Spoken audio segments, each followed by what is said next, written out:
La vida fuera de Icona ha sido más o menos la misma, excepto que hubo cambios en lo que respecta a Japón y al país formalmente conocido como Corea del Norte. Con el paso de los meses, el país fue limpiado de todos los escombros de la batalla anterior para salvar al mundo y ahora era una ciudad con un aspecto perfectamente normal. Nezu quedó a cargo de supervisar su reconstrucción y añadió algunas cosas que el nuevo país podría necesitar en caso de que Izuku decidiera dejar que la gente viviera en él. Contó con la ayuda de sus dos mejores alumnas del curso de apoyo, Mei Natsume y Melissa Shield. Le dieron sugerencias y se les encomendó el control de la reconstrucción, lo que produjo resultados realmente asombrosos. Se alcanzó el límite de imágenes, por lo que imagina un horizonte lleno de edificios futuristas, no demasiado futuristas, sino más bien modernos. Los edificios tenían un toque futurista, pero aún conservaban el aspecto moderno que poseían muchos países del primer mundo, las calles estaban vacías pero pronto se llenarían de gente. El país vacío no fue lo único que mejoró desde la reciente desaparición de Omni, su héroe número 1.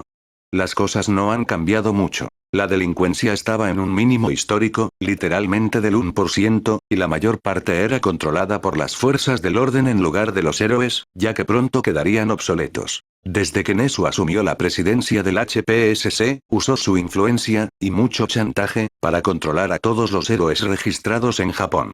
Comprobó sus antecedentes y tuvo que despedir a muchos, ya que casi ninguno tenía un historial limpio, como Endeavor, pero eso era otra historia. A algunos los mantuvo bajo control para que supieran que aún los vigilaba. A otros se les retiraron sus licencias de héroe y ahora vivían como civiles normales.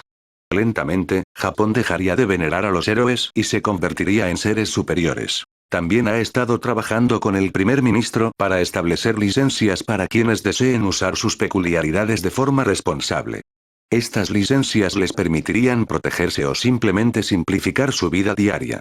Este era el objetivo original del Frente de Liberación Meta, pero estaban dispuestos a usar la fuerza en lugar de la diplomacia y, de hecho, presentaron sus razones para permitir que las personas usaran sus peculiaridades libremente, con ciertas limitaciones, por supuesto. Aparte de eso, el distrito Camino fue completamente reconstruido, más grande y mejor que antes de su destrucción. No solo eso, sino que el resto de Japón ha mejorado desde que Izuku prácticamente es dueño de todo el país y se propuso mejorarlo. La pobreza estaba en su punto más bajo, con la discriminación prácticamente a cero, pero había cosas que ocurrían en la sombra, y aquí es donde encontramos a Spinner con su nuevo traje. El traje fue creado por Mei y Melissa. Creían que actuaba más como un héroe clandestino, y que tal vez necesitara mimetizarse con las sombras. El traje se basó en un diseño antiguo que representaba a un justiciero conocido como Batman, un héroe de la época en que las peculiaridades eran solo fantasías. Era negro, con una armadura robusta que lo protegía de casi cualquier cosa, pero que le permitía flexibilidad y se estiraba al transformarse en cocodrilo. También tenía una capa completamente a prueba de elementos y una máscara con un HUD integrado que monitoreaba su salud y otras funciones esenciales. Antes de irse a Icona, Izuku lo llamó para que vigilara a Ipan Josei porque presentía que algo podría pasarle, así que la seguía casi a diario y solo la dejaba tranquila cuando estaba en casa o en el trabajo. A veces, Spinner pensaba que Izuku estaba paranoico, pero pronto se equivocaba en una noche fría y lluviosa. Spinner estaba sentado en el borde de un edificio con la lluvia empapándolo de la cabeza a los pies, actualmente estaba observando el lugar de trabajo de Ipan, que parecía ser una librería que fue muy mejorada por Izuku. La observó mientras se despedía de sus compañeros y se acostaba. Se dirigía a la parada de autobús, que no estaba lejos de su edificio. Spinner la siguió hasta que llegó a mitad de camino, cuando una furgoneta blanca apareció de repente. Agárrala.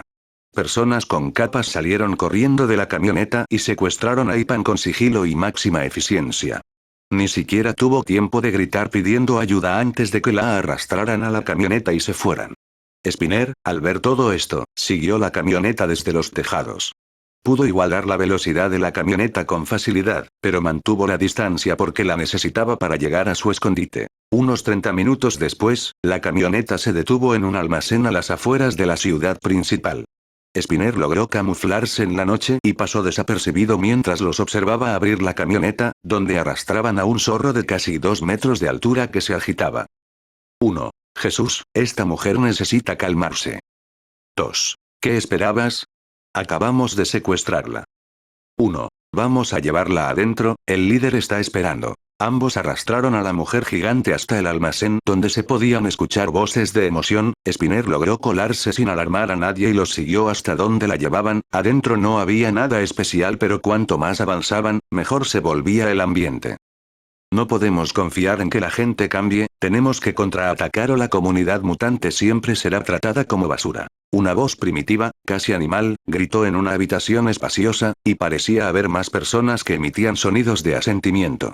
Intrigado, Spinner se adelantó a quienes arrastraban a Ipan para poder observar la zona desde una posición ventajosa. El lugar estaba lleno de personas con peculiaridades de tipo mutante, que iban desde apéndices diferentes o adicionales hasta mutaciones de cuerpo completo que cambiaban su apariencia para hacerlos parecer más animales que humanos. Spinner, heteromorfos, hace un tiempo los recuerdo reclutando gente para algún tipo de grupo.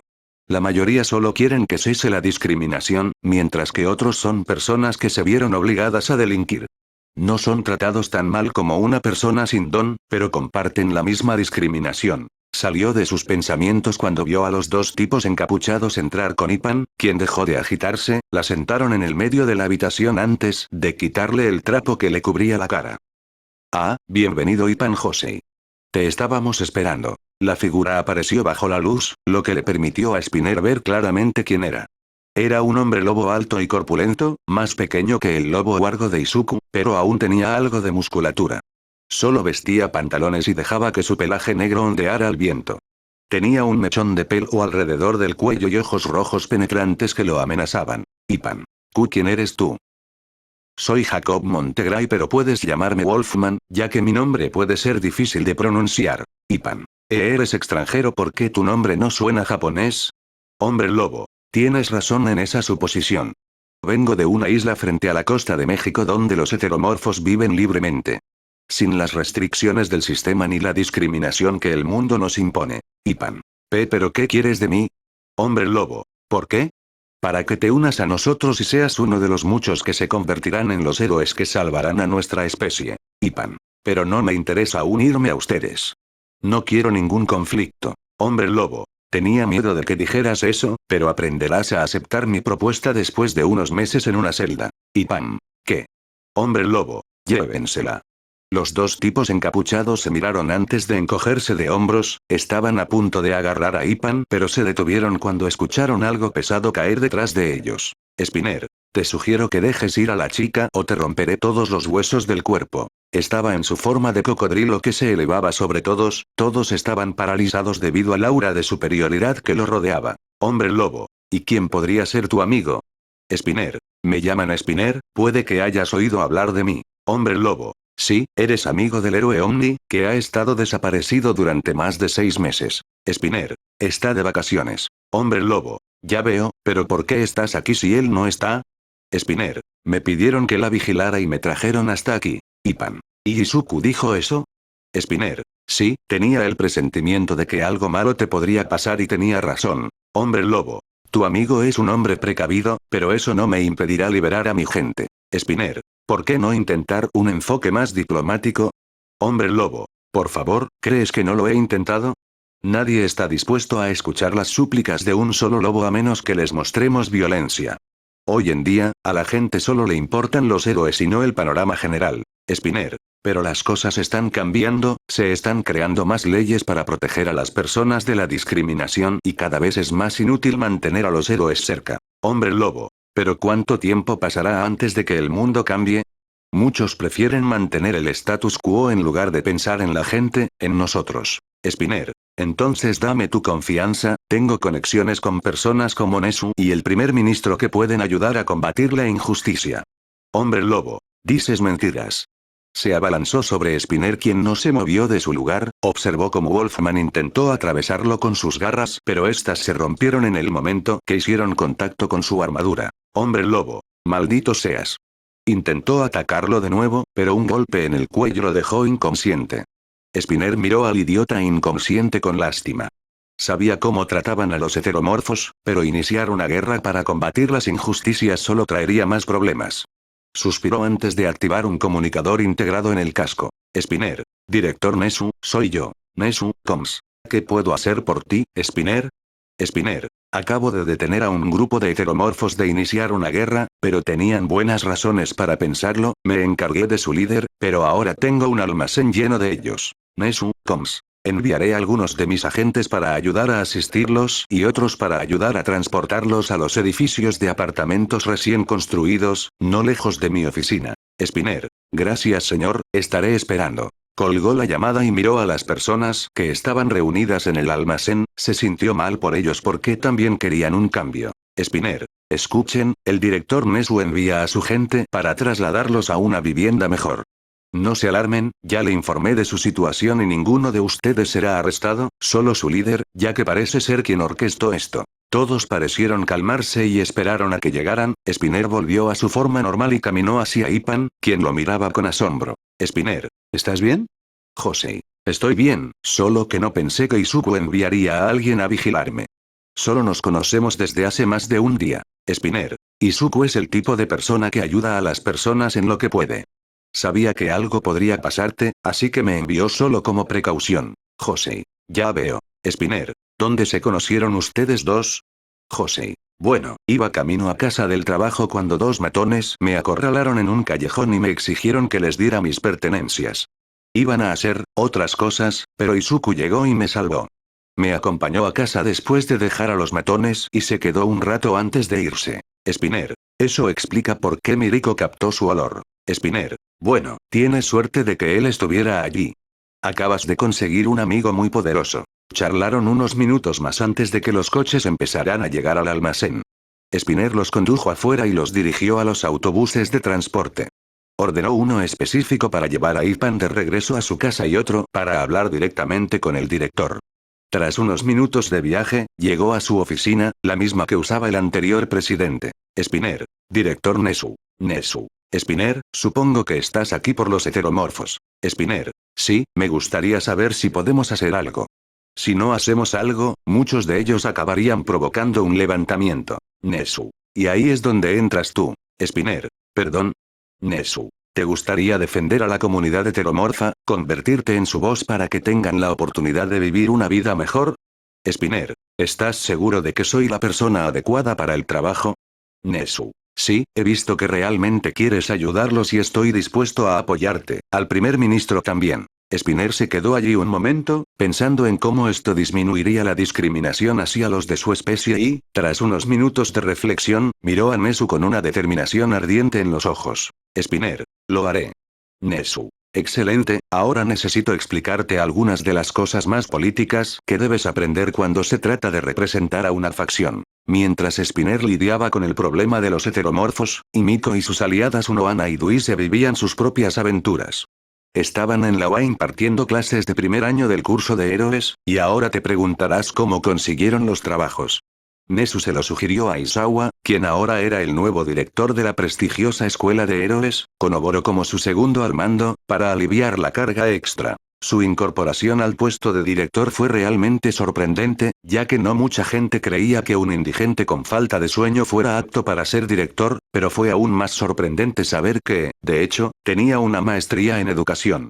Estaba literalmente sobrecalificado para ser un simple profesor, y cuando le preguntaron por qué eligió la docencia en lugar de buscar un trabajo mejor remunerado, dijo, y cito textualmente, Aizawa. Sería demasiado trabajo, ¿por qué trabajar en un escritorio glorificado cuando puedes dormir entre clases? Esa fue su razón para aceptar el puesto de profesor, pero ahora era director y seguía impartiendo clases como un profesor normal, pero contrató a Duise y Unohana.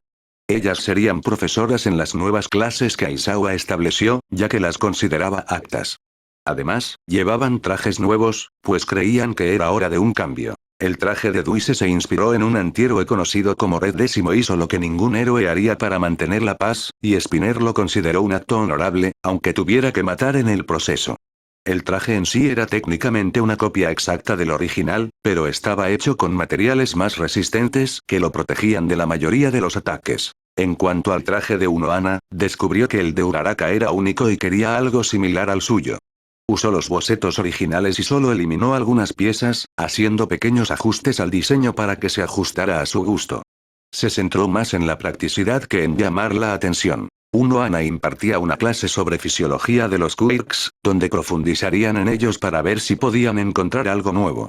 Dado que la mayoría de los quirks contenían más de una habilidad, era posible extraer su verdadero potencial, y como uno Ana puede transformarse en ellos mediante su propio quirk, pudo ayudar a muchos a reevaluar su uso. Duise actuaba más como un instructor de combate, ya que podía crear copias de sí mismo y de otros, junto con sus peculiaridades. Competía a sus estudiantes entre sí para que comprendieran cómo luchaba cada uno y vieran dónde podían mejorar.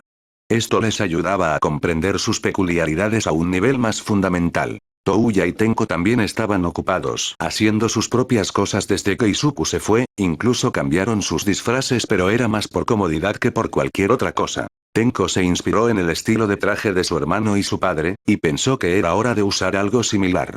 Llevaba botas hasta la rodilla, pantalones negros y camisa de vestir, y encima un abrigo gris oscuro con un forro rojo en el interior. Touya, por su parte, optó por un aspecto más sigiloso. Botas y pantalones militares negros, un peto blindado cubierto por una chaqueta con forro azul.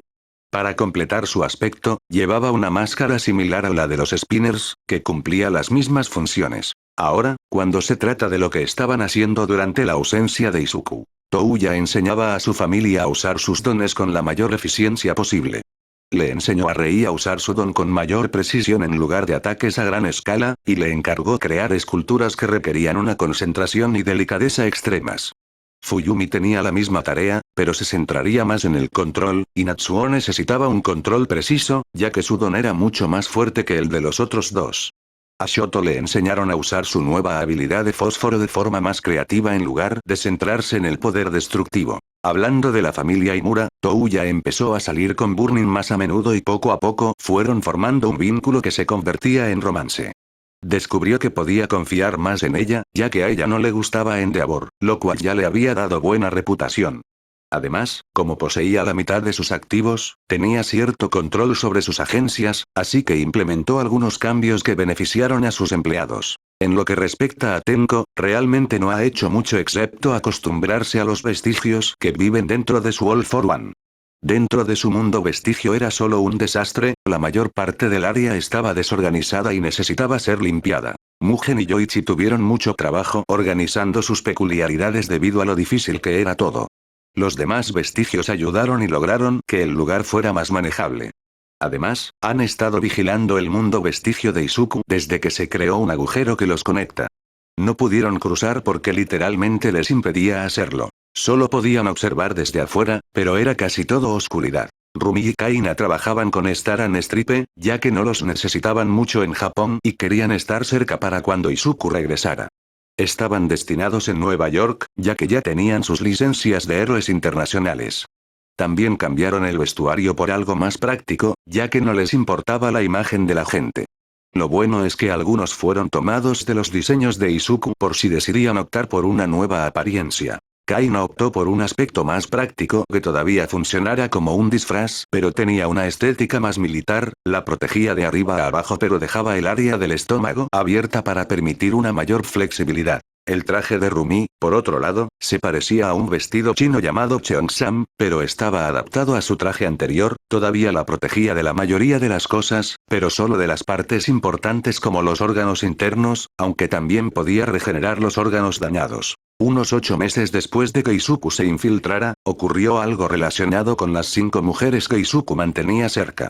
Un día que todos tenían el día libre y estaban simplemente descansando, Rei estaba afuera, frente a un jardín de orquídeas violetas que habían plantado hacía tiempo. Izuku las mandó plantar porque recordaba que a Rei le gustaban. Le recordaban a su abuela, quien la quería mucho y fue la única que la acompañó hasta el final. Fuyumi también estaba afuera, observando a su madre disfrutar de la paz que le brindaba el jardín. En sus manos tenía un libro sobre educación superior. Como tenía una licenciatura en educación, pronto trabajaría en la UA para reemplazar a Aizawa como tutora. Izuku tuvo que mover algunos hilos para que eso fuera posible antes de irse. En un lateral del dormitorio había una nueva adición. Un horno con mucho equipo de herrería. Izuku se lo regaló a Kathleen, pues se dio cuenta de que le gustaba forjar armas o herramientas cuando quería relajarse o mantenerse ocupada. Dentro se veía a todos holgazaneando o haciendo sus cosas. Kathleen estaba en la cocina preparando el almuerzo mientras Kaina ayudaba a preparar la mesa. Natsuo jugaba videojuegos con Shoto, Touya dormía una siesta en su sillón reclinable, Duise y Miko repasaban sus tareas escolares, Spinner leía un libro sobre liderazgo que Nesu le recomendó y Tenko escuchaba un podcast. Rumi estaba en su habitación buscando ropa informal cuando vio cómo se veían sus ojos. Rumi, ¿qué demonios?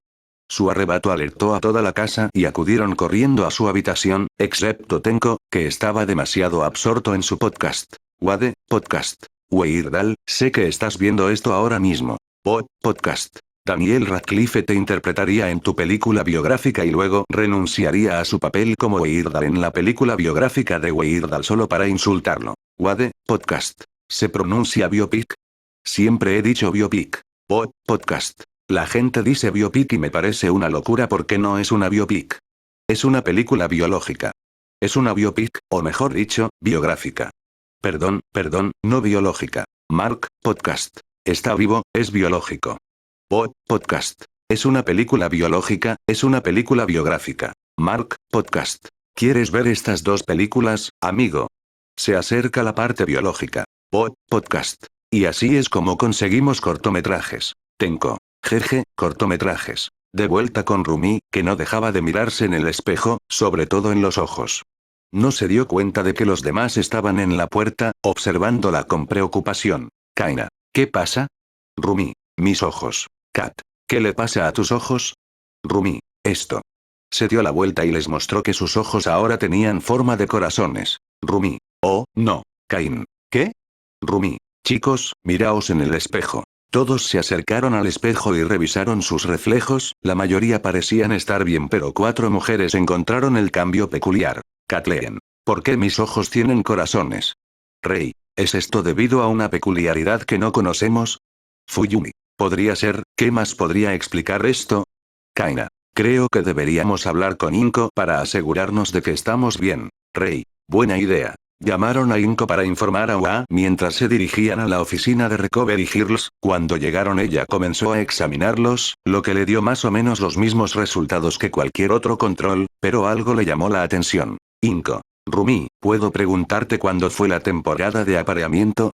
Rumi. Hace casi un año. Inko. ¿Cuándo vendrá el próximo? Rumi. Más adelante este año, ¿por qué me haces estas preguntas? Inko. Bueno, en realidad tiene que ver con tu ciclo de apareamiento. Primero, debes entender algo sobre las conejas. Las hembras suelen entrar en celo más de 10 veces al año, pero como no eres completamente una coneja, podrías entrar en celo unas 5 veces al año. Rumi. Pero he logrado mantener mis hormonas a raya, ¿por qué recién ahora me están afectando? Inko. Es por tu Kirk evolucionado, ya que es más poderoso que el original. Mejora cada aspecto de ti, incluidos tus ciclos de celo. Rei. ¿Pero por qué nos afecta? Inko. Bueno, biológicamente hablando. Algunos animales pueden producir hormonas que afectan a otras hembras que tienen la misma relación con un macho, como en tu caso, mi hijo. Fuyumi. ¿Hay algo que podamos hacer? Inko. Bueno, hay una cosa, pero mi hijo no está aquí para ayudarte. Kat. ¿Qué habría podido hacer si estuviera aquí? Inko. Amigo, todos están en un ciclo de celo sincronizado y necesitas que tu pareja te releve, esto también significa que podría tener nietos un poco antes de lo que pensaba. Les tomó un minuto comprender lo que quería decir, pero en cuanto lo entendieron, sus rostros se pusieron rojos. Los demás los miraron divertidos, mientras que Himiko hizo un puchero, ya que no formaba parte del harén. Inko. Pero como no está, creo que tengo una solución para reprimir el impulso hasta que regrese. Dale esto a Mei y Melissa, y ellas te lo construirán. Ella escribió algunas instrucciones antes de dárselas a las 5 mujeres que necesitaban ayuda y fueron al curso de apoyo. Sede de la AMS. Los encontramos sentados en la sala de reuniones que usaron por última vez antes de que Izuku se fuera. Todos estaban en sus respectivos asientos, pero algo era diferente. Estrella y Raya, Lady Nagant y Miriko llevaban dispositivos extraños que parecían collares de perro alrededor del cuello y, curiosamente, estos eran los dispositivos que Inko les había ordenado a Mei y Melissa que construyeran. Se enfocan en las feromonas que libera Miriko y las hacen indetectables para las otras mujeres, pero solo fue una solución temporal ya que sus cuerpos pronto las superarán. Rei y Fuyumi también las usaban mientras trabajaban en UA y les resultó un poco vergonzoso. Roberts. Les agradezco a todos por asistir a esta reunión, sé que tienen sus agendas bastante ocupadas, pero necesitaba abordar este tema ahora. Shigaraki. Entonces, ¿cuál es el trato? Roberts. Quería plantear una idea en la que he estado pensando durante los últimos meses, que involucra a todos ustedes y esperaba que estuvieran dispuestos a unirse. David. Simplemente dilo ya. Roberts. Sí, estaba pensando en formar un equipo de héroes altamente capacitados. Este equipo se encargará principalmente de amenazas internacionales, como la que enfrentaste en Corea del Norte. Spinner. ¿Por qué nosotros específicamente? Roberts. Todos ustedes son los más calificados, sé que no tienen antecedentes muy agradables, pero todos han trabajado duro para estar aquí ahora. Shigaraki. Incluso si aceptáramos, ¿cómo nos llamarían de todos modos? Roberto. Los Vengadores. Miriko. ¿Vengadores? Roberts. Los héroes más poderosos de la Tierra, se convertirán en sus protectores de quienes desean dañarla. Incluyendo a cualquier visitante extraterrestre que pueda no ser tan amigable. Estrella. ¿Por qué suena como algo sacado de un cómic?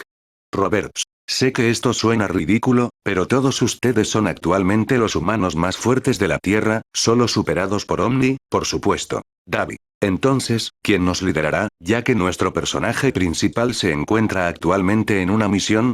Roberts. Estaba pensando en Star porque ella es la que tiene más experiencia como héroe. Estrella. Pero no soy del tipo líder, las únicas personas que veo que realmente tienen una oportunidad de liderarnos son Izuku o Gabi. David. ¿Por qué soy una buena elección?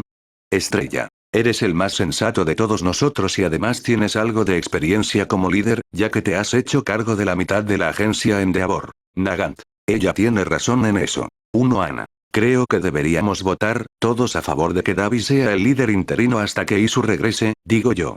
Todos levantaron la mano sin preguntar, Tenko estaba un poco reacio ya que no lo consideraban material de líder, pero recordó su época como villano y se dio cuenta de que cometió muchos errores tontos. Roberts. Está bien, Davi será el líder interino hasta que Omni regrese de su misión. Davi. ¿Hay algo más que deba discutirse? Roberts. Bueno, primero necesito hablar con el director Nesu sobre sus estudiantes del curso de apoyo, específicamente Mei Atsume y Melissa Shield. Luise. ¿Por qué ellos específicamente? Roberts. Quiero ver si pueden construir esto. Sacó un plano bastante grande que tenía instrucciones muy detalladas. Se alcanzó el límite de imágenes de Wattpad, así que para hacerlo más fácil, busque los planos del Helicarrier. Roberts. Esto ha estado acumulando polvo en los archivos, pero pensé que sería una buena idea construirlo, tener una base móvil nos ayudará a responder a cualquier tipo de peligro sin importar dónde esté. Spinner. Esos dos tienen mucho trabajo por delante. 2 veces. No es broma. David. ¿Qué es lo otro? Roberts. Es mejor que lo veas tú mismo. Se hizo a un lado para que pudieran ver la pantalla y no pasó mucho tiempo hasta que apareció una imagen que hizo que Tenko se partiera de risa sin control. Shigaraki. ¿Quién carajo es esa abominación? Jejejeje.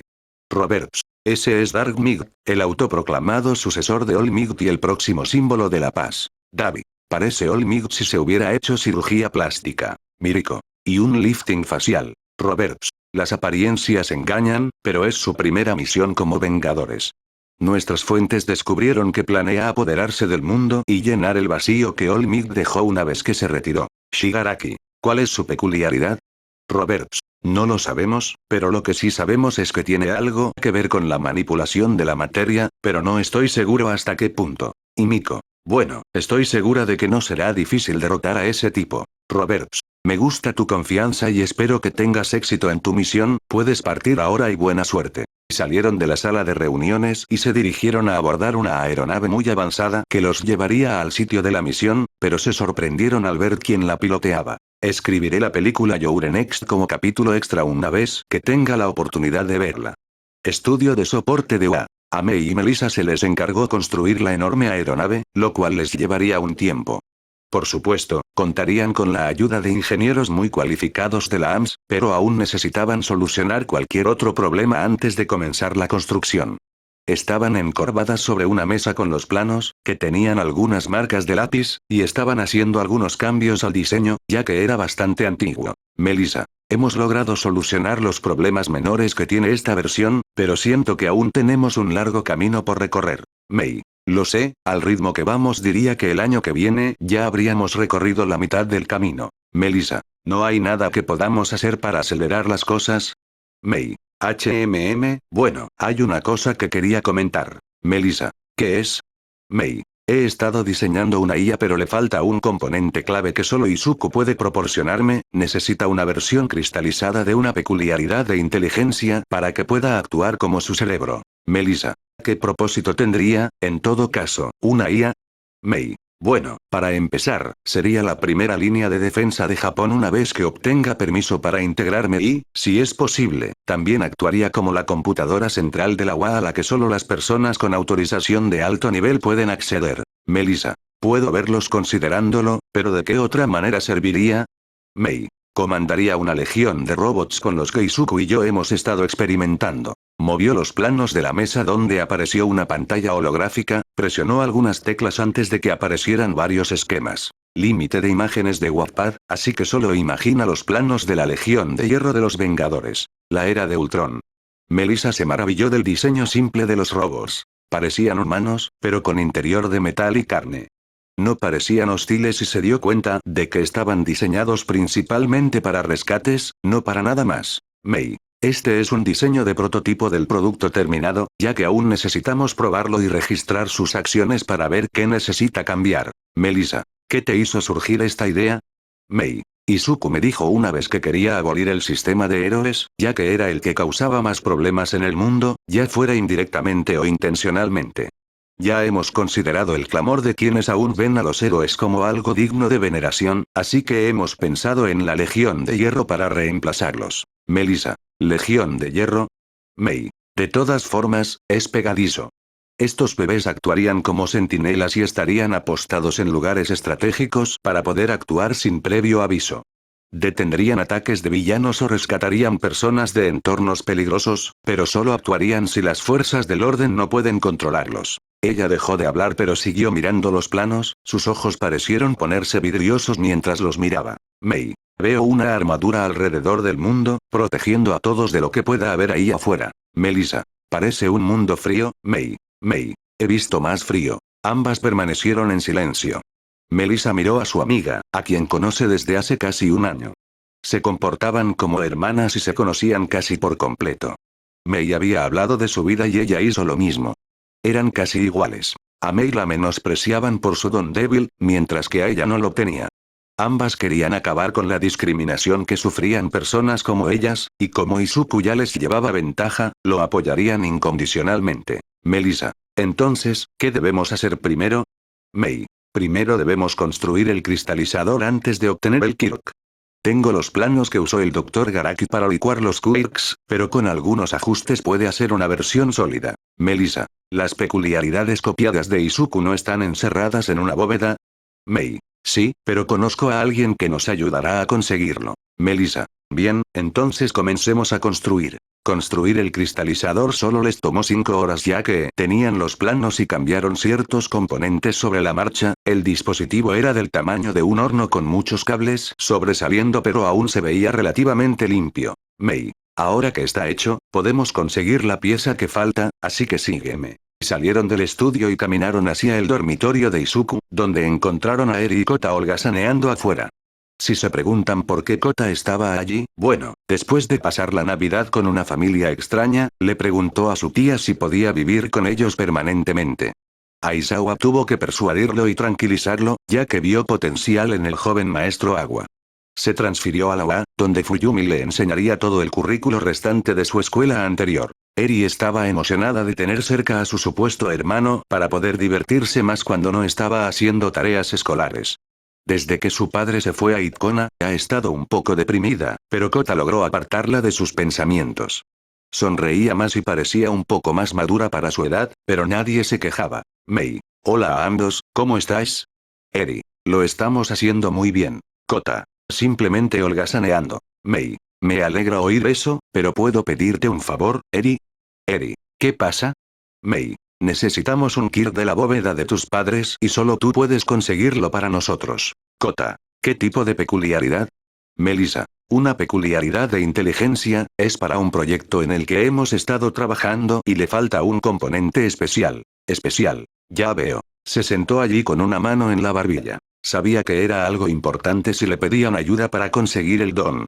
Entonces, otra idea la asaltó. Recordó que Izuku también le hacía más copias para cuando necesitara nuevas para practicar, y tenía mucha curiosidad por saber cuáles podrían ser. Eri. Está bien, ayudaré, pero también aceptaré una o dos peculiaridades como compensación. Mei. No veo el problema en esa lógica. Melissa. ¿En serio?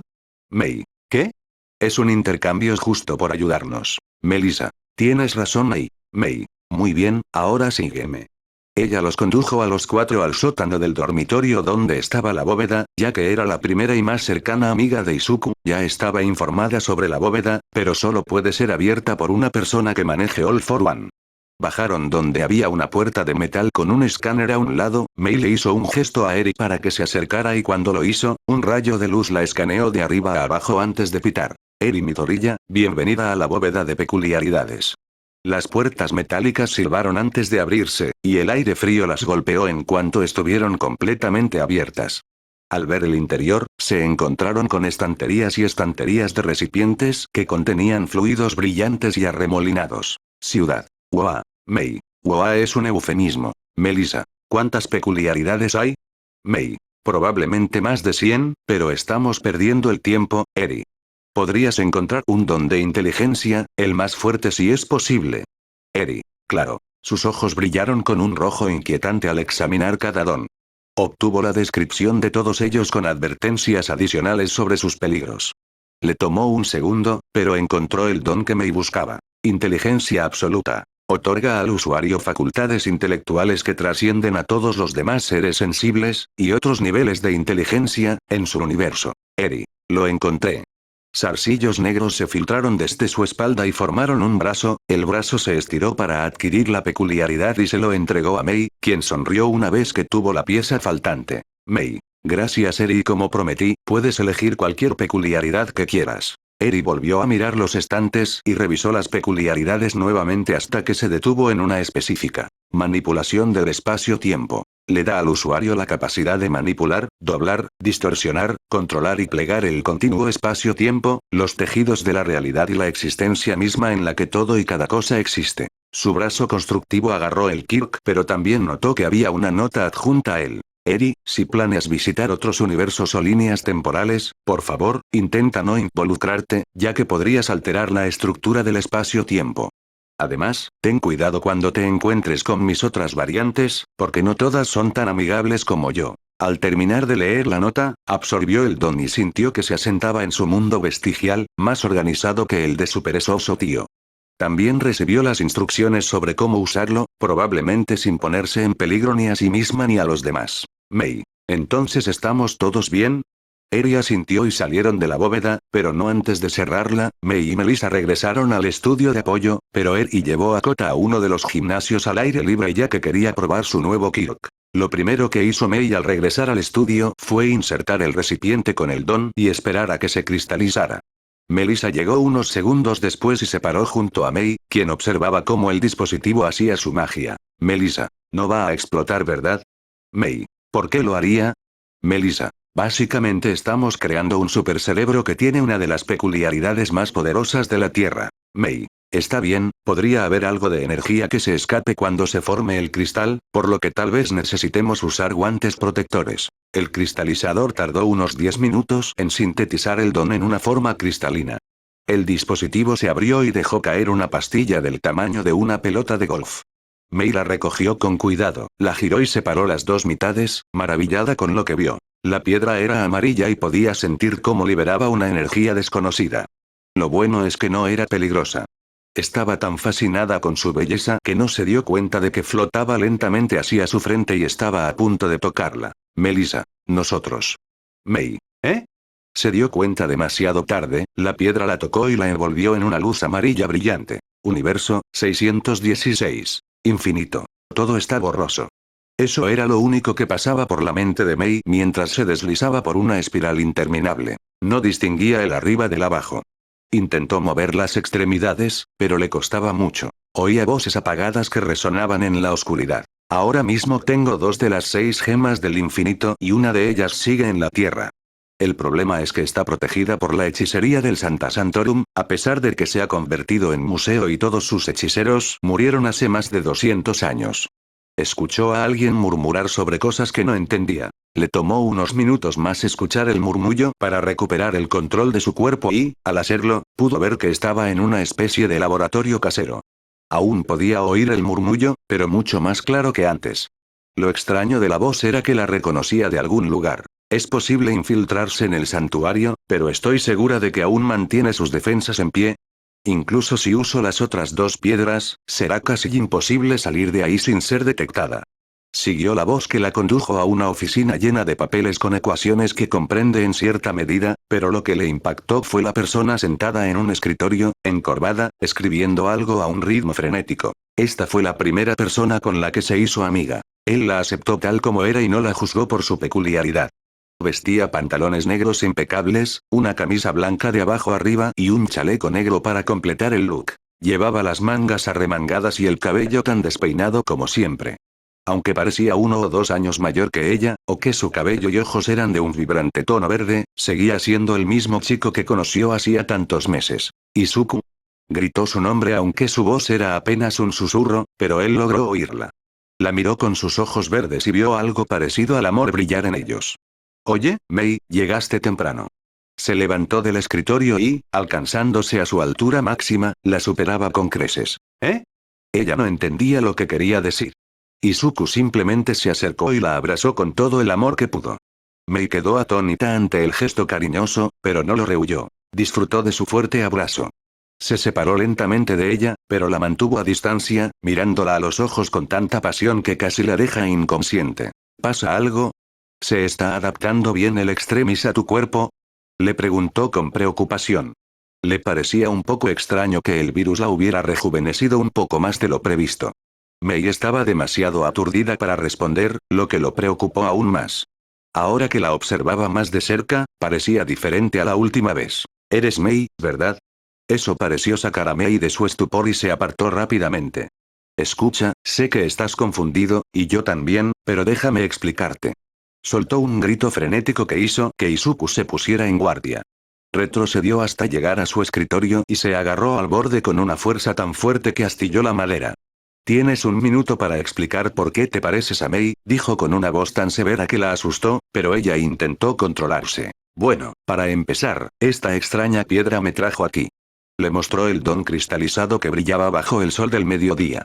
Sus ojos se abrieron de par en par al darse cuenta de lo que tenía en sus manos. La piedra de la mente. Susurró en voz baja, pero Mei aún podía oírlo. ¿Piedra de la mente? Preguntó.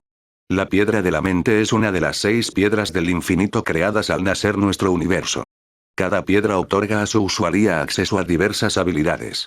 Le explicó el significado de la piedra en sus manos, lo que la dejó atónita, pero el problema con esta piedra en particular es. Pero esta piedra se creó mediante una peculiaridad. Encontramos la manera de cristalizarla y aprovechar su poder. Cuanto más explicaba, más comprendía Izuku que la Mei que tenía frente a él no era la que conocía. Eres de otro universo, ¿verdad? Su franqueza la interrumpió y la hizo mirarlo con expresión de asombro. Espera, el multiverso es real. Gritó emocionada, lo que hizo suspirar a Izuku antes de regresar con ella para que se calmara. Sí, el multiverso existe y necesitas regresar porque no sabemos qué efecto podría tener en ti. La sujetó suavemente por los hombros para que dejara de dar botes, y su mirada se suavizó cuando ella lo miró con esos ojos que había aprendido a amar hace tantos años. Vete a casa, Mei, y no te metas en líos. Ya he tenido suficiente de la Mei de mi universo. Su voz era suave y llena de amor. Mei no pudo evitar sonrojarse ante su cariño y, sin darse cuenta, la besó con más intensidad. Estaba tan atónita que no se dio cuenta de que su cuerpo se desvanecía lentamente hasta convertirse en motas de polvo. Izuku se quedó allí saboreando el beso con sabor a chicle que le dibujó una sonrisa. Sigue tan salvaje como siempre. Regreso al universo, 87297. Símbolo. Mei se quedó allí aturdida mientras Melissa corría a su lado y usaba su don para manipular un par de alicates para poder quitar la piedra. Una vez que la sacó, la selló dentro de un contenedor. Melissa. Mei. Mei. Ella sacudió a Mei y la llamó preocupada ya que todavía estaba aturdida. Mei comenzó a recuperar la conciencia y se encontró siendo sacudida por Melissa. Mei. Melissa, ¿podrías dejar de sacudirme? Después de un breve segundo de temblor, se detuvo y abrazó a Mei como si su vida dependiera de ella. Melissa. Por favor no vuelvas a hacer eso nunca más. Creí que te había perdido. Mei. Lo siento, lo siento. Nunca pensé que la piedra me absorbería a otro universo. Melissa. Espera, ¿otro universo? ¿Te refieres a...? Mei. Sí, el multiverso es real y tuve el privilegio de conocer al Izuku de ese universo. Se veía un poco diferente con su cabello y ojos verdes, pero seguía siendo el mismo héroe que todos conocemos y amamos. Melissa. No lo puedo creer, esta revelación podría abrir puertas a muchas posibilidades. Mei. Sí, podría, pero no podemos explotarlo. Me dijo que interferir con el multiverso podría causar daños irreversibles. Melissa. Está bien, no hay que meterse con el multiverso, pero ¿qué pasa con la piedra? Mei. Se llama la piedra de la mente y es solo una de 6, todavía necesitamos crear las otras 5, así que necesitaremos más peculiaridades una vez que Izuku regrese. Melissa. Todavía no puedo creer que exista el multiverso. Mei. Hablaremos más de esto más adelante, por ahora centrémonos nuevamente en crear esa IA. Melissa. Está bien. Se pusieron a trabajar con la programación y el diseño de la IA, terminarían en unos pocos meses ya que ahora tenían la gema de la mente a su disposición. Gimnasia. Eri y Kota llegaron al gimnasio después de perderse tratando de encontrarlo, fue diseñado específicamente para entrenamiento de peculiaridades y combate. Kota. Entonces, ¿qué estamos haciendo aquí? Eri. Quería probar esta nueva peculiaridad del espacio-tiempo, la nota que dejó papá decía algo sobre visitar diferentes líneas de tiempo o universos y quería que viéramos qué podíamos encontrar. Kota. ¿No es eso un poco peligroso? Eri. Lo es, pero estoy segura de que ambos podemos cuidarnos solos, pero necesito ver qué hace esta peculiaridad. Primero examinó el don para ver qué tipo de habilidades le otorgaba. Empezó con la manipulación de la gravedad y se volvió ingrávida. Cuando Kota se acercó a ella, también perdió peso y flotaba cerca. Ciudad. Genial. Usó una habilidad diferente que le permitió deslizarse al subespacio del universo y se encontró en un vacío. No fue tan aterrador como pensaba, ya que seguía conectada a su universo.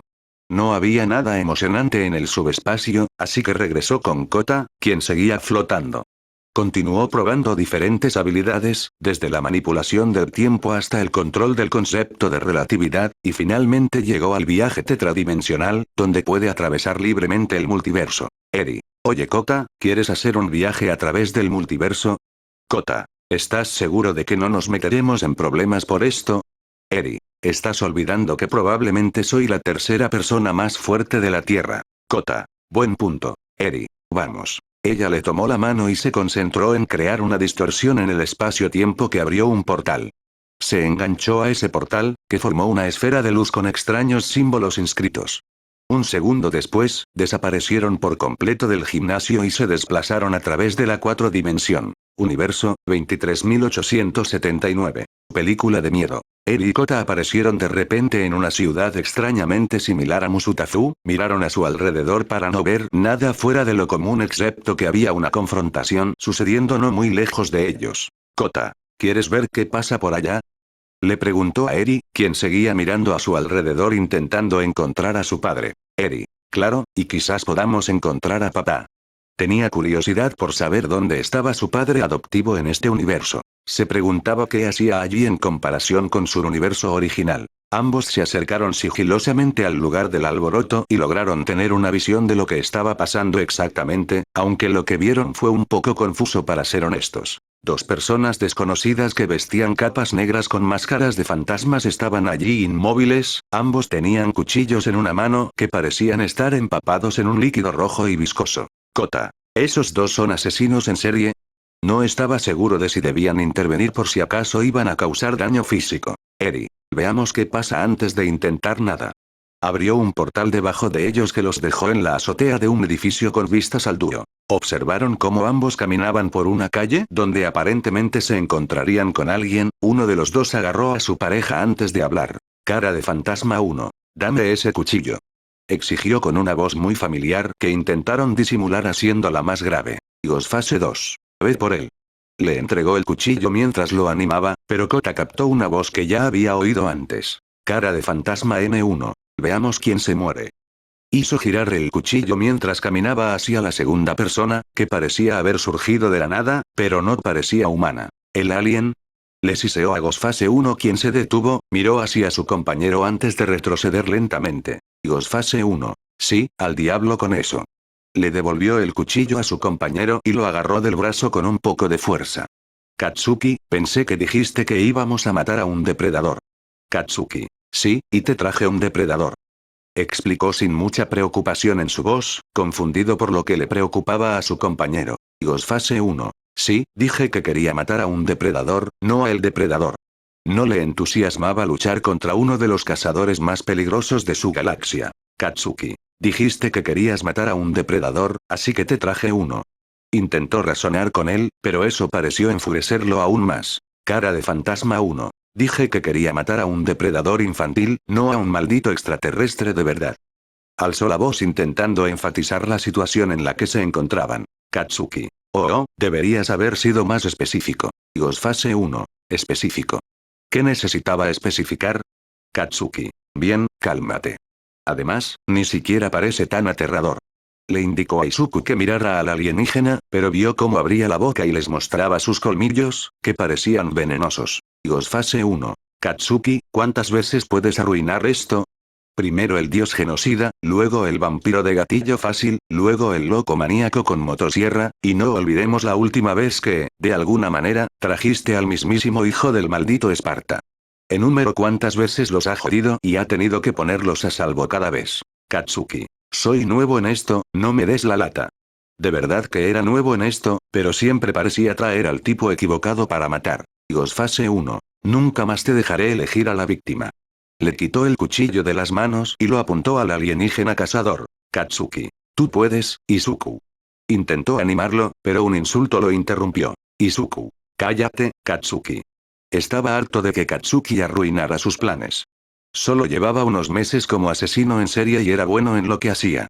Pero cuando Katsuki se unió a él, tuvo que luchar contra quién sabe qué para mantenerlos con vida, y él solo era una persona sin don con un cuchillo. Eri y Kota vieron todo esto y no podían dejar de reírse de lo estúpidos que parecían. Kota. Parece que papá y el chico bomba son asesinos en serie en este universo.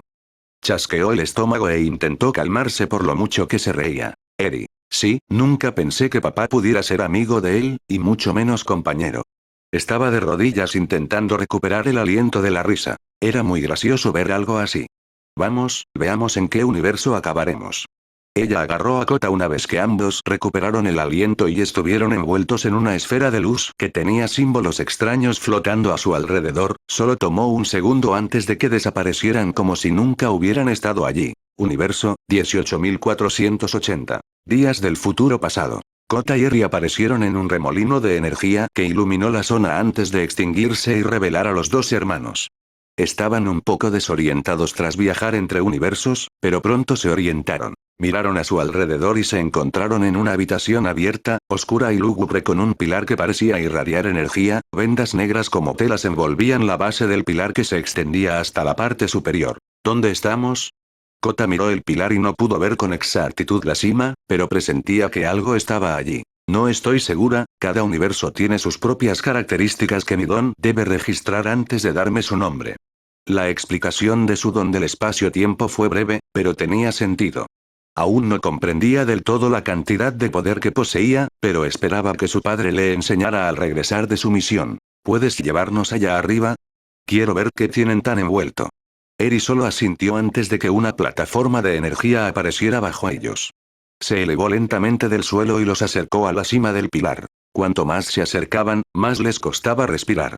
Era como si algo poderoso estuviera encerrado y solo esperara ser liberado, pero Eri podía sentir la familiaridad de esta entidad desconocida. Tras unos minutos de escalada, llegaron a la cima y pudieron ver con claridad lo que habían encerrado con tanta seguridad. Quienquiera que fuera, tenía el cabello blanco como la nieve, bien peinado y con un aspecto presentable. Una diadema negra con un parche en el ojo le cubría casi la mitad de la cara. Tenía pecas en forma de diamante en el lado izquierdo de la cara, y supusieron que tenía otras a juego detrás del parche. Vestía algo parecido a un mono con un abrigo negro encima. Un trozo de tela que actuaba como una rodillera le rodeaba el cuello, pero eso no era lo más preocupante. Unas barras rojas como cuchillas estaban incrustadas en su pecho, junto con las vendas negras que le rodeaban el cuerpo, impidiéndole moverse un centímetro. Eri, ¿podrías comprobar quién es este tipo? Me da la impresión de que lo conocemos. Kota no dejaba de observar las pecas en la mejilla del hombre, esperando que fuera quien creía que era. Eri solo asintió antes de usar su todo para uno para identificar al hombre y confirmar sus sospechas. Antes de que su padre se fuera, modificó ligeramente su todo para uno, alterando la forma de identificar una peculiaridad. Ahora podía ver detalles adicionales que no muchos podrían deducir con una simple búsqueda. Nombre: Izuku. Aliados: Centinela. Edad: 100 billones. Epíteto: símbolo de venganza. Género: masculino. Condición: tranquilo. Salud: excelente. Tipo de sangre: desconocido. Ocupación: padre/esposo/prisionero. Afiliación: ninguna. Nivel de amenaza: Omni. Nivel de poder: ilimitado. Ton: clasificado: papá. Su voz resonó por el espacio vacío, mostrando que la habitación era más grande de lo que creían. Cuando el eco se detuvo, el ser conocido como Izuku abrió los ojos y reveló un color rojo sangre que ella sabía que pertenecía a su padre. Sus ojos se abrieron ligeramente antes de que se enrojecieran por un instante, observándolos con los ojos entrecerrados antes de suspirar. ¿Qué hacen aquí?, les preguntó y esperó su respuesta. Se sorprendieron al ver lo tranquilo que estaba al dirigirse a ellos. ¿Sabes quiénes somos realmente?, preguntó Kota al hombre que consideraba un padre, pero que era muy diferente del Izuku que conocía. Lo mismo le ocurrió a Eri, quien no entendía por qué su don estaba clasificado. Sí, ustedes dos vienen de un universo diferente, del cual supongo que mi otro yo es el dios. ¿Es cierto? Ambos asintieron, lo que lo hizo suspirar antes de soltar una risita. Parece que somos dos. ¿Cuántos universos visitaron? Sentía curiosidad por las aventuras de su hija y su posible hijastro, ya que no podía hablar con los de su universo. Esta es la segunda vez que lo visitamos. En la primera, eras una especie de asesino en serie y Katsuki tu cómplice. Pero ambos eran pésimos en sus trabajos, explicó Eri, y Kota intervino. Izuku solo los miró antes de reírse entre dientes por las acciones de su compañero. ¿Contra quién luchaban?, preguntó. Un extraterrestre. Los dos hermanos respondieron sin rodeos, recordando cómo Izuku regañó a Katsuki por traer a un ser extraterrestre conocido por sus habilidades de caza. ¿Un extraterrestre? Sí, y antes de que preguntes, no sabemos dónde lo encontraron. Kota no estaba seguro de dónde Katsuki encontró un extraterrestre, mejor aún, cómo sobrevivieron a las otras peleas. Eri guardó silencio mientras miraba a su padre. La información que recibió le planteó algunas preguntas, principalmente sobre su edad, pero la más importante era por qué estaba encarcelado. Papá. Ella captó su atención. ¿Qué haces aquí? Izuku permaneció en silencio mientras Eri y Kota esperaban su respuesta. Consideró decirles la verdad, pero revelar demasiado podría traer consecuencias. Sucedieron muchas cosas que me obligaron a retroceder en el tiempo e intentar arreglarlo. Al final lo hice y ahora estoy encerrado en una celda que llega hasta el fondo. Fue cuidadoso al explicar cómo llegó allí. Aún desconfiaba de lo que pudiera pasar si les contaba la verdad. Eso explica por qué eres tan viejo como el universo, concluyó, e Izuku asintió. Antes de que pudiera hacer más preguntas, oyeron algo parecido a un ascensor bajando a la planta baja. Creo que es hora de que regresen a su propio universo. Seguro que su padre está muy preocupado por ustedes.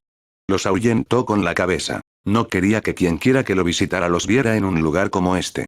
Eri asintió antes de agarrar a Kota y desaparecer en una bola de luz, dejándolo solo una vez más. Universo, 73222. Vida. En la ciudad de Musutafu, donde había un parque casi sin gente alrededor, una bola de luz apareció de repente antes de desaparecer para revelar a Eri y Kota, quienes ahora no estaban afectados por el cambio dimensional. Se encontraron en un parque desierto o pensaron que era porque había otra persona allí. Estaba sentado en un banco frente a ellos y tenía un cigarrillo encendido en la boca. Eri y Kota lo reconocieron al instante. Esas pecas con forma de diamante, esos vibrantes ojos verdes llenos de una determinación inquebrantable, pero esta vez su cabello era más bien gris, con una zona completamente blanca. Antes de que pudieran acercarse, Eri lo observó por precaución. Nombre: Izuku Yagi. Aliados: Atanatos/Atan. Edad: 20. Epíteto: el inmortal. Género: masculino. Condición: tranquilo. Salud: excelente. Tipo de sangre: O. Ocupación: estudiante del curso de héroe de la UA. Afiliación: UA/Nigiteya Genki. Nivel de amenaza: Dios. Nivel de poder: inconmensurable. Ton: inmortalidad absoluta. Yagi. Eri sabía que ese nombre pertenecía a Toshinori Yagi, mejor conocido como All Might. Sabía que a su padre no le gustaba mucho, así que ¿por qué tenía ese nombre? Tiene el apellido de All Might. Le preguntó Kota, a lo que ella solo asintió. Volvieron a mirar a Izuku, quien acababa de fumar su cigarrillo y los miraba con los ojos hundidos. Kota, ¿quién es tu amigo? Les preguntó con voz cansada, un tono un poco vacío, por así decirlo, como si no le importara mucho si le respondían o no. Esta es Eri, mi hermana y tu hija. Hizo un gesto hacia Eri, quien solo lo saludó con la mano, pues no sabía qué hacer. Ella notó que aún no la conocía, lo cual le pareció extraño. Izuku estaba confundido. Nunca había conocido a esta chica, y aún así Kota le dijo que era su hija. Se levantó y se ajustó el traje antes de caminar hacia ellos. Cada paso los ponía nerviosos. Sabían que no les haría daño, pero la sensación que desprendía era aterradora. Se detuvo frente a ellos antes de agacharse para mirarlos a los ojos. Los inspeccionó de pies a cabeza antes de comprenderlo de repente. «Son de otro universo, ¿verdad?», les preguntó con un tono más serio. Ambos se miraron antes de asentir, sin saber qué decirle a esa versión intimidante de su padre. Continuó mirándolos fijamente un momento antes de suspirar y levantarse. «Disculpen si los asusté, últimamente me cuesta confiar en la gente». Parecieron relajarse cuando él se levantó y sintió que esa inquietud se disipaba. «¿Entonces eres mi hija en tu universo?». Ella asintió. «Supongo que tengo una vida mejor que la que tengo ahora, pero tengo que preguntar, ¿tengo una hermana allí?». Ambos negaron con la cabeza, pero ahora sentían curiosidad. «Qué suerte, al menos no tuvo que sufrir acoso ni ser tratado como un desperdicio de espacio en tu propia casa». Se frotó la cara con frustración. Mi papá sufrió acoso de pequeño, pero mi abuela siempre estuvo ahí para él», dijo, lo que despertó su interés. «Genial, al menos tiene una madre que lo quiere en lugar de la que yo tengo, que me ignora o me castiga por las estupideces de mi hermana y sus amigas», murmuró en su mano, visiblemente celoso de la vida de su compañero. «¿Qué pasa?». Kota se estaba enfadando con los desvaríos de su padre y necesitaba saber cuál era su problema. Izuku solo lo miró con ojos cansados antes de darse la vuelta y caminar hacia una tienda. «Síganme». Les hizo un gesto para que lo siguieran, lo cual hicieron sin rechistar. Caminaron unos minutos antes de detenerse en una heladería. Al entrar, el recepcionista los recibió con una sonrisa falsa. Pidió a los 3 delicias frías dulces y de confitería. Para Eri, un sundae de manzana. Para Kota, un banana split y un helado de vainilla con un chorrito de sirope de canela. Encontraron una mesa vacía y se sentaron a disfrutar de sus delicias frías. Los hermanos disfrutaron de sus delicias con una sonrisa, mientras que Izuku comía la suya sin apenas mostrar interés. Terminaron sus dulces en pocos minutos antes de sentarse en un cómodo silencio. Izuku miró por la ventana a los civiles que pasaban antes de volver a mirarlos a ambos. «Me llamo Izuku Yagi, soy el hijo mayor de Toshinori e Inko Yagi, o sus nombres de héroes All Mighty Magnetic. Tengo una hermana menor que se llama Izumi Yagi. El nombre suena a cliché, lo sé, pero no fui yo quien le puso el nombre». Los dos guardaron silencio mientras sus cerebros tardaban un rato en comprender la información que les acababa de soltar. Eri fue la primera en salir de su estupor. «Adivina, te amenazaron de otra manera porque creían que no tenías don». Asintió. «Pero ahora tienes un don». Volvió a asentir mientras jugaba con el vaso que antes contenía su helado de vainilla. «Desperté mi don unos meses antes de la UA, aunque el método era extremadamente poco convencional, pero una vez que lo conseguí, perdí el interés en convertirme en héroe, pero me obligaron a convertirme en uno». Había algo de ira en su voz, pero rápidamente se calmó como si nunca hubiera estado allí. «¿Quién te obligó?». «Nezu, la rata en quien creía, un tío en quien podía confiar, pero me excluyó de todas las escuelas del país y solo dejó su escuela para que yo solicitara admisión». La cantidad de veneno que se impregnaba en su voz al mencionar el nombre de Nezu realmente demostraba cuánto lo habían estafado. «¿No puedes defenderte?», sugirió Kota, pero Izuku negó con la cabeza. «Créeme, si pudiera, lo habría hecho hace mucho tiempo.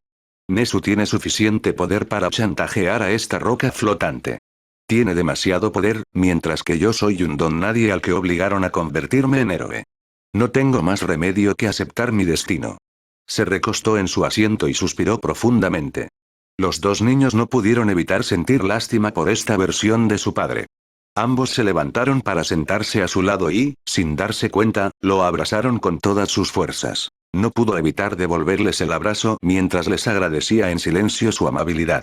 Se quedaron así durante 10 minutos antes de separarse, pero permanecieron a una distancia que les permitía alcanzar sus brazos. «Tengo una pregunta para ti, Eri». Ella estaba atenta. ¿Qué te hizo convertirte en mi hija? Preguntó con cierta curiosidad, pero se preocupó al ver cómo su cuerpo se tensaba ligeramente.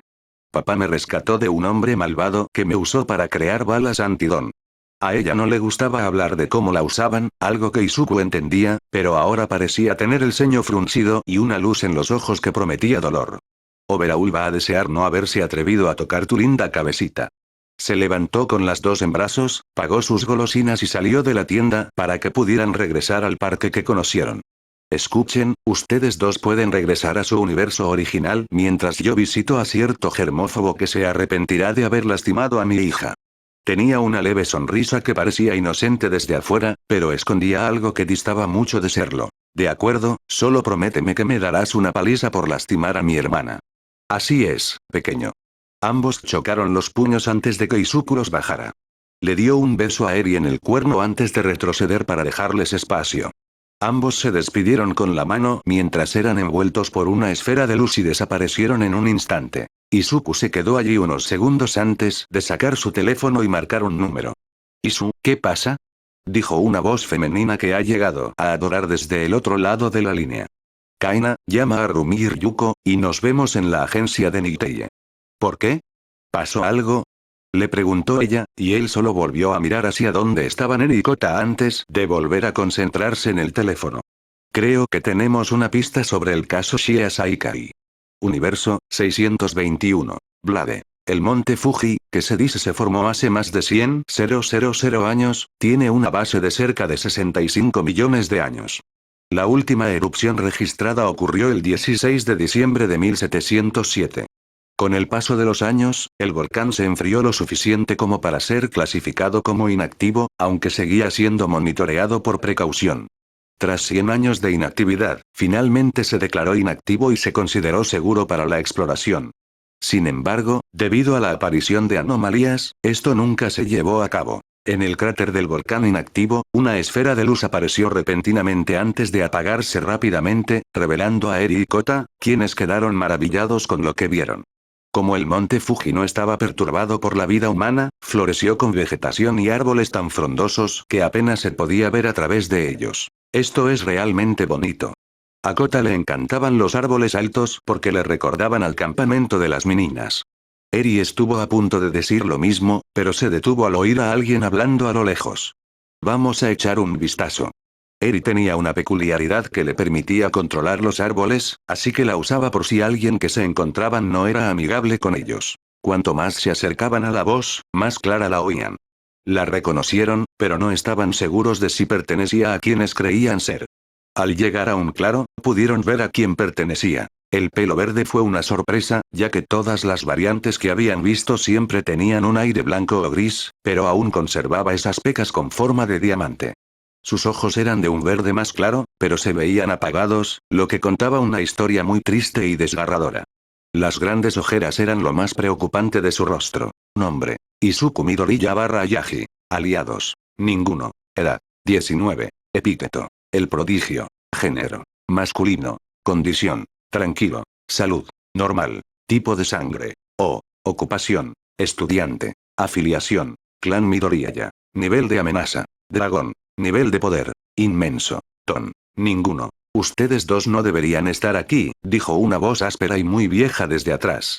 Eri usó instintivamente su don para ordenar a los árboles que atraparan a quienquiera que estuviera detrás, pero en lugar de oír su forcejeo, oyeron cómo cortaban madera en rápida sucesión, y justo después, una espada envainada. Se giraron lentamente y vieron que muchos árboles estaban cortados en pedazos uniformes. Cada corte era limpio y sin astillas. Veo que eres cauteloso, bien. Podían ver claramente a quién pertenecía esa voz desde que taló los árboles. Era un hombre muy mayor, con el pelo gris engominado hacia atrás. Tenía los ojos cerrados por alguna razón, así que no sabían de qué color era. Vestía un traje azul oscuro ligeramente holgado para no restringir sus movimientos y un abrigo a juego, pero lo más alarmante era la katana que sostenía con firmeza. Nombre: Goro Midoriya. Aliados: Takamura. Edad: 128. Epíteto: fantasma del HPSC. Género: masculino. Condición: tranquilo. Salud: débil. Tipo de sangre: AP. Ocupación: jefe del clan Midoriya. Afiliación: Comisión de Seguridad Pública de Héroes. Nivel de amenaza. Moa. Nivel de poder. Inmenso. Ton. Ninguno. Te sugiero que regreses a tu lugar de origen, no querrás ver qué pasa después, dijo con una sonrisa amable mientras desenvainaba su espada. Pero lo que llamó la atención de Eri fue que la hoja de su katana giraba lentamente, desplegando un rayo rojo. Lo mismo le ocurrió a Izuku, quien ahora tenía su katana desenvainada, con la hoja afilada, desplegándose con un rayo. Aún estaba de espaldas a él y parecía esperar una orden. Lo haremos, señor. Rápidamente agarró a Kota y desapareció en una esfera de luz, dejando a los dos Midoriya a su suerte. Podemos empezar, mi nieto. Dijo mientras se acercaba y abría un ojo, que cambió de marrón a rojo en un instante, emitiendo un extraño poder. Universo, 182. Sabio de los 6 caminos. Tras una breve pero extraña reunión con el jefe del clan Midoriya y el presidente de la Comisión de Seguridad Pública de Héroes, se encontraban en la cima de una colina. Abajo, podían ver que la ciudad de Musutafu bullía de vida, pero una sección al sur de la ciudad estaba en construcción. Ambos la reconocieron como el distrito de Camino, lo que les permitió hacerse una idea de la época en la que vivían en este universo. Parecen las consecuencias de la pelea entre el abuelo y Olmigas. Ambos observaron la sección, abarrotada de constructoras, que trabajaban con diligencia para despejar el estruendo y establecer un trazado para los futuros planes de reconstrucción. Antes de que pudieran hacer nada más, sintieron una presencia aparecer repentinamente detrás de ellos. Ambos giraron con sus dones activos. Kota extrajo agua de la atmósfera y la transformó en látigos, mientras que Eri creó zarcillos negros que formaron garras. La presencia se acercó lentamente y les permitió ver claramente quiénes eran. Tenía el cabello blanco como la nieve y ojos verde bosque con una especie de delineador debajo. Vestía ropas extrañas que parecían un kimono antiguo, apto para la batalla, y alrededor del cuello del kimono había 6 espirales en forma de coma. Pero sobre todo, prestaban atención a su rostro, donde había pecas que conocían muy bien. Nombre: Izuku Tsutsuki. Aliados: ninguno. Edad: 18. Epíteto: sabio de los 6 caminos / dios de Shinobi. Género: masculino. Condición: tranquilo. Salud: excelente. Tipo de sangre: O. Afiliación: aldea oculta de la hoja / UA. Nivel de amenaza: Dios. Nivel de poder: inconmensurable. Ton: ninguno. Extraño. A Eri le pareció extraño que él no poseyera un Kirk pero que su nivel de poder fuera demasiado para medir, pero le pareció aún más extraño que pudiera haber algún tipo de energía fluyendo hacia su cuerpo con una segunda encerrada dentro de él. Ella se mostró cautelosa cuando él los observó, intentando encontrar algo en sus ojos para ver si representaban una amenaza, pero pronto se relajó al no encontrar nada. ¿Quiénes son ustedes dos?, les preguntó con voz severa. No los consideraba una amenaza, pero con su experiencia en el mundo shinobi, había aprendido a mantenerse siempre alerta. Solo estamos de paso, no queremos problemas. Kota intentó evitar que todo se descontrolara, lo cual pareció funcionar, pero ninguno bajó la guardia. Aún no me has dicho quién eres. Había un tono de voz tenso en su voz que los tensó, pero se mantuvieron firmes. Venimos de un universo diferente, similar a este, pero con algunos cambios que podrían resultarte extraños. Eri explicó y esperaba ver sus ojos abrirse de par en par, sorprendidos, pero permanecieron extrañamente tranquilos. Pareces demasiado tranquilo con esta revelación. Eri ahora sentía curiosidad por esta variante. Originalmente vine de este universo, pero algo me obligó a vivir en uno diferente donde viví una vida distinta. Ahora he regresado, pero algunas cosas nunca cambian. Miró los restos del distrito Camino y frunció el ceño antes de darles la espalda. Te sugiero que te vayas antes de que pase algo. Desapareció a toda velocidad, como si se hubiera teletransportado, sorprendiéndolos a ambos. Se vuelven cada vez más extraños cuanto más los conocemos. Kota se secó el sudor de la frente. Sentía una presión constante cuanto más hablaban, y se fue en cuanto desapareció. Sí, pero busquemos a otro. Eri sostuvo su mano mientras estaban envueltos en una esfera de luz antes de desaparecer. Universo, 1682. Berserk. Eri y Kota se materializaron repentinamente de una esfera de luz, pero en el momento en que la luz se desvaneció sintieron un miedo absoluto. La atmósfera estaba cargada de muerte y pura maldad que podría hacer que la persona con más fuerza de voluntad se cagara en los pantalones. Eri activó instintivamente todas sus habilidades defensivas. Numerosas barreras con intrincados símbolos los protegían desde todos los ángulos y ahora eran invisibles a todo lo que los rodeaba. Podrían protegerlos de un ataque nuclear si alguna vez llegaba. Miraron a su alrededor y descubrieron que el entorno era hostil y no un lugar para niños. Todo estaba rojo sangre, con grandes rostros que hacían las veces de suelo y ríos de sangre extendiéndose en todas direcciones. Eri, tenemos que irnos, le susurró Kota con miedo. No quería que lo que estuviera allí los viera e intentara comérselos. Eri no podía oírlo porque observaba el entorno apocalíptico, pero lo que le llamó la atención fue la gran mano que sobresalía del suelo. Lo que pintaba el cielo eran las almas lamentándose de los condenados, pero lo que le llamó la atención fueron las siluetas que se alzaban sobre 4 de los 5 dedos. No podía distinguir quiénes eran debido a la distancia a la que se encontraban, pero pudo distinguir a uno de ellos, que estaba de pie en la base de la mano colosal. Esta persona o cosa desprendía una vibra que apestaba a pura maldad. Vestía algo que parecía un halcón demoníaco hecho de cuero con sus alas actuando como una capa. La cabeza tenía la forma de un halcón con aberturas para permitirle respirar, pero sus ojos eran lo que la preocupaba. Esos ojos contenían algo siniestro, sin restricciones humanas y reemplazado por un dios, no, un monstruo. Griffith ambos se sobresaltaron al escuchar una voz llena de odio y traición, buscaron la voz y esta los condujo a algo horrible que casi los hizo vomitar. Esta persona tenía múltiples heridas mortales por todo el cuerpo, pero lo que más resaltaba era el brazo izquierdo que le faltaba, aparentemente amputado por la hoja rota que tenía en la mano. El hombre seguía gritando de rabia mientras cargaba contra la entidad de la capa oscura, pero no pudo acercarse más debido a que seres monstruosos se abalanzaron sobre él y lo inmovilizaron. Nombre: Guts. Aliados: ninguno. Edad: 19. Epíteto: el asesino de 100 hombres. Género: masculino. Condición: enfurecido. Salud: crítica. Tipo de sangre: B. Ocupación: comandante de los Outriders. Afiliación: Banda del Halcón. Nivel de amenaza: demonio. Nivel de poder: nivel de ciudadano: ninguno. Eri y Kota solo podían observar cómo forcejeaba bajo el peso del monstruo. Volvieron a mirar a Griffith y vieron que otro monstruo dejaba caer algo en sus manos. Era una mujer de piel color moca, cabello castaño corto y labios rosados y carnosos, pero lo que más los alarmó fue que estaba completamente desnuda. Ambos sintieron un mal presentimiento al ver cómo Griffith la cubría con su ala sin romper el contacto visual con la humana que forcejeaba. Aplastar. Gritó una voz muy familiar antes de que un rayo rojo surgiera de la nada y golpeara a Griffith con toda su fuerza, pero algo impidió que el puñetazo impactara. Una pared invisible contuvo el ataque, pero rápidamente comenzaron a formarse grietas, lo que significaba que quienquiera que fuera tenía la fuerza para abrirse paso. Eri y Kota lo miraron y quedaron boquiabiertos. ¿Papá?, preguntaron al unísono al ver a su padre, pero parecía más un monstruo que un humano. Él también estaba plagado de heridas mortales que no habían sanado, pero lo preocupante era su apariencia.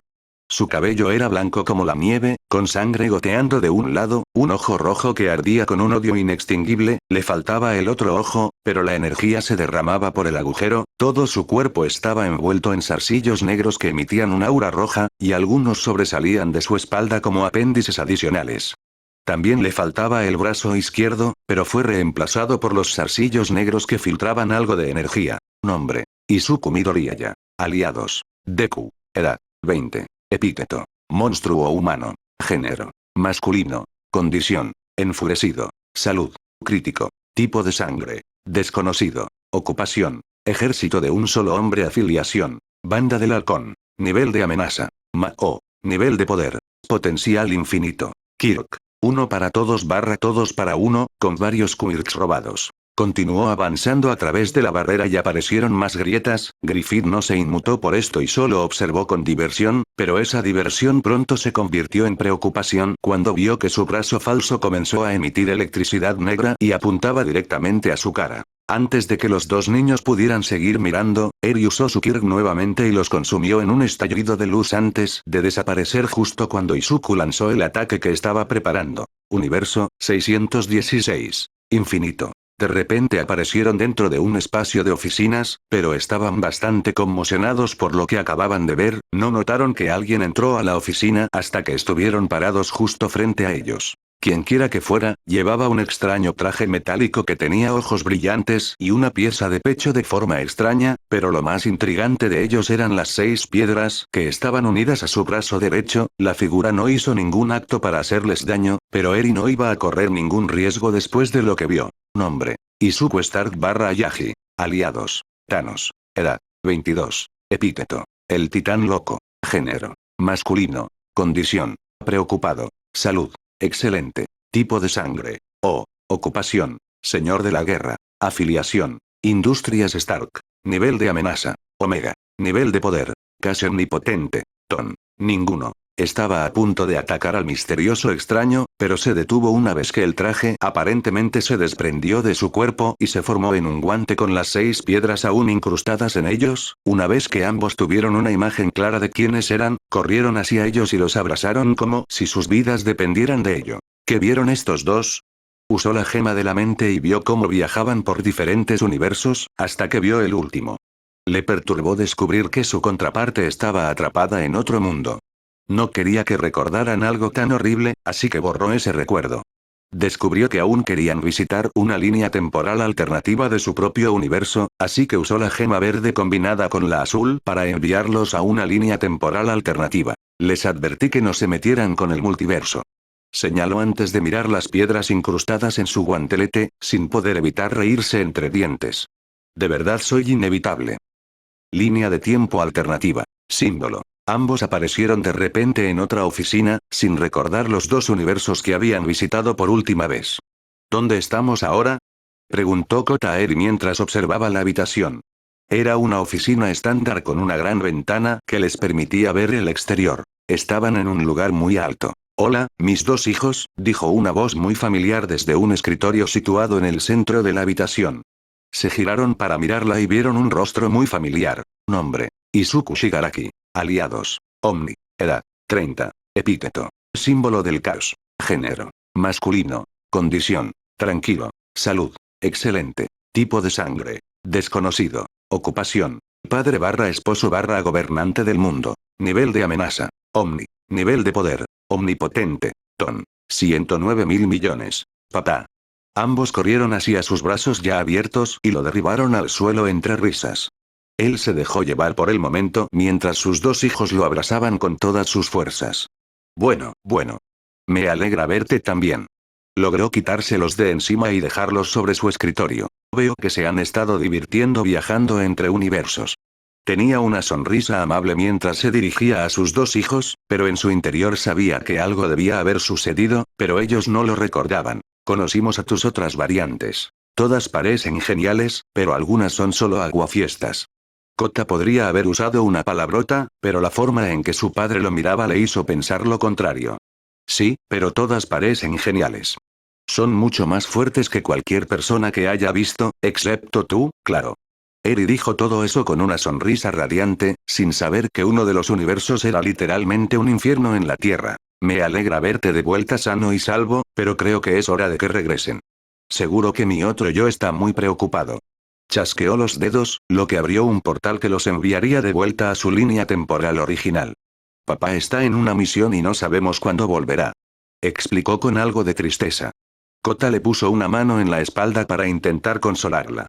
Izuku no pudo evitar sonreír al ver lo lindos que se veían. Seguro que volverá muy pronto, así que ustedes dos regresen y espérenlo. ¿Entendido? Sí, señor. Gritaron con cierto entusiasmo que lo hizo reír. Se despidió de ellos con la mano mientras los veía cruzar el portal y regresar a su propia línea temporal. Regreso al universo, 87.297. Símbolo. El dúo regresó al gimnasio donde realizaron este experimento, aprendieron mucho y le contarían a su padre todo lo que vieron, pero ahora solo necesitaban esperar su regreso. Icona. Los preparativos para la guerra marchaban a la perfección. Izuku ordenó a muchos de sus hombres que recorrieran la ciudad y construyeran refugios para los civiles cuando comenzara la lucha. Él, Roberta y Dutch enseñaban a la organización todo lo que sabían sobre la guerra. Algunos tenían talento para el combate, mientras que otros estaban mejor preparados para la lucha a larga distancia. Diseñaron un regimiento de entrenamiento que los beneficiaría a todos y garantizaría su regreso con vida una vez ganada la guerra. El doctor que trató a Izuku estaba trabajando en un suero que le permitiría luchar sin el obstáculo de los drones, tomaría algún tiempo tenerlo listo para cuando comenzara la guerra, por lo que necesitaban ganar tanto tiempo como pudieran ya que Izuku era el factor decidido en la guerra. El estrés de prepararse para una guerra lo consumía poco a poco y perdía el sueño, pasando la noche en vela planeando estrategias. Integra empezaba a preocuparse por su salud y no se le ocurría nada que lo ayudara a desestresarse. Se miró a sí misma y se le ocurrió una idea que podría funcionar, pero le daba un poco de miedo mencionarla. Una noche, Izuku estaba en su habitación, sentado en la cama, revisando unos documentos sobre los nuevos exoesqueletos que habían encargado. Integra entró silenciosamente y vio cómo entrecerraba los ojos al leer cada documento. Integra. Hey. Izuku. Hola Integra. La saludó sin apartar la vista del trozo de papel, la ceja de Integra se arqueó al ver que él no la miraba así que marchó directamente hacia él y le quitó el papel. Izuku. ¿Qué? Ella no dijo nada y simplemente empacó sus documentos y los colocó cuidadosamente en su escritorio y caminó hacia él. Izuku solo la miró confundido pero se sorprendió cuando ella se sentó en su regazo y sostuvo su cuello. Izuku. Integra. Integra. Escúchame, te estás agotando y no podrás luchar al 100% cuando llegue el momento. Es hora de que te relajes y sé cómo ayudarte, pero tengo una pregunta. Izuku. ¿Cuál es? Integra. ¿Eres virgen? Izuku la miró a los ojos con el rostro avergonzado y asintió lentamente. Ella también se sonrojó, pero contuvo su fuerza de voluntad y lo besó profundamente.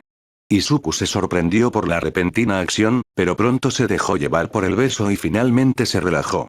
Integra se quitó la ropa lentamente junto con la de él y ambos disfrutaron de una noche de pasión.